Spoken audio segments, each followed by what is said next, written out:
तो ये मैंने कल आपको कहा कि क्लोरोबेंजीन यहाँ पे हमारे पास है, और हमारा जो टॉपिक है वो है कि न्यूक्लियोफिलिक सब्स्टिट्यूशन रिएक्शंस हैलोजेंस में डिफ़िकल्ट क्यों होती हैं। तो मैं इसका जवाब आपसे जो है शेयर करना चाहता हूँ। वो ये है कि क्लोरीन के पास 3 इलेक्ट्रॉन पेयर्स है, लोन पेयर ऑफ इलेक्ट्रॉन्स कहते हैं इनको। तो ये रेजोनेट करते हैं, इसके बारे में हमने क्लास में आराम से और बहुत तफसीलन बात की है।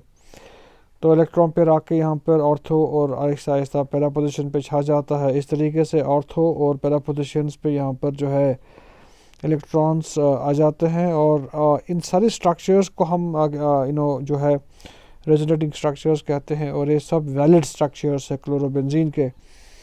और इन सब स्ट्रक्चर्स का हम बनाते हैं बाद में एक रेजोनेंस हाइब्रिड, जो कि इन सब स्ट्रक्चर्स की जो है अक्कासी करता है। और इसमें हम देख सकते हैं कि जो हमने यहाँ पे बनाया है रेजोनेंस हाइब्रिड, इसमें हल्का हल्का पॉजिटिव चार्ज क्लोरीन पे है और हल्का हल्का नेगेटिव चार्ज बेंजीन रिंग के अंदर है। और इसके साथ साथ यहाँ पर कार्बन जो बेंजीन में है, ये कार्बन और जो क्लोरीन है, इसके दरमियान डबल बॉन्ड करेक्टर जो है वो आ गया है। तो उस डबल बॉन्ड करेक्टर से इसमें जो न्यूक्लियोफिलिक रिएक्शंस हैं वो थोड़ी बहुत डिफ़िकल्ट हो जाती हैं। यहाँ पर फिर से मैंने ये रेजोनेंस हाइब्रिड दिखाया है, ठीक है ना। और ये क्लोरोबेंजीन का रेजोनेंस हाइब्रिड है। इसमें हम दिखा सकते हैं इन सारे स्ट्रक्चर्स की अक्कासी जो है हमने इसमें की है। जो डबल बॉन्ड करेक्टर है कार्बन और क्लोरीन के दरमियान, तो इससे क्या होता है, जब न्यूक्लियोफाइल बाहर से आके इस क्लोराइड को यहाँ से रिप्लेस करना चाहता है तो डिफ़िकल्ट होता है, क्योंकि ये जो डबल बॉन्ड करेक्टर है इससे बॉन्ड की स्ट्रेंथ बढ़ जाती है और बॉन्ड तोड़ना उतना आसान नहीं होता। इसलिए बॉन्ड जो है वो ब्रेक ही नहीं होता आराम से, तो इसलिए न्यूक्लियोफिलिक रिएक्शंस होना थोड़ी बहुत डिफ़िकल्ट है। मैंने लिखा है यहाँ पे, आप पढ़ सकते हैं। Double bond character in the CCl bond makes the bond stronger and difficult to be taken away by the nucleophile. ये एक रीज़न है।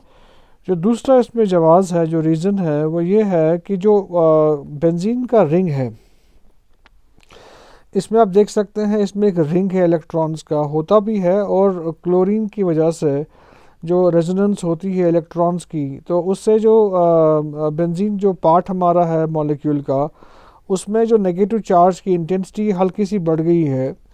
और ये जो बढ़ने से क्या होता है, जब न्यूक्लियोफाइल बाहर से आता है यहाँ पे अटैक करने के लिए इस कार्बन पे, तो होता क्या है, न्यूक्लियोफाइल खुद चूँकि इलेक्ट्रॉन रिच होते हैं, और इलेक्ट्रॉन रिचनेस से क्या हो जाता है, वो थोड़ा बहुत रिपल्शन फील करते हैं due to the electrons in the ring of benzene. और उस रिपल्शन से क्या होता है कि न्यूक्लियोफाइल डिस्करेज हो जाता है और उसको अटैक करने का मौका आसानी से नहीं मिलता है।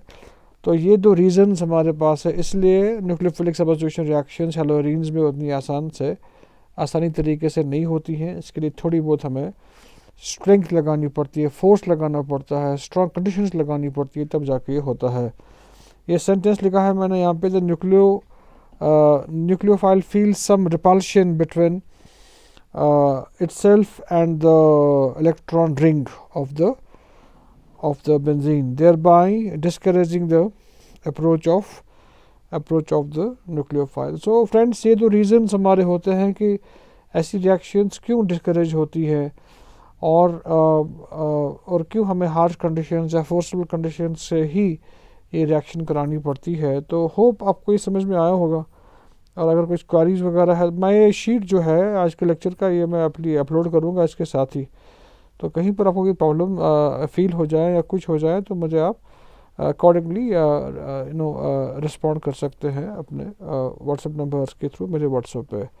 मास्सलामा इल्ला लिखा। Thank you.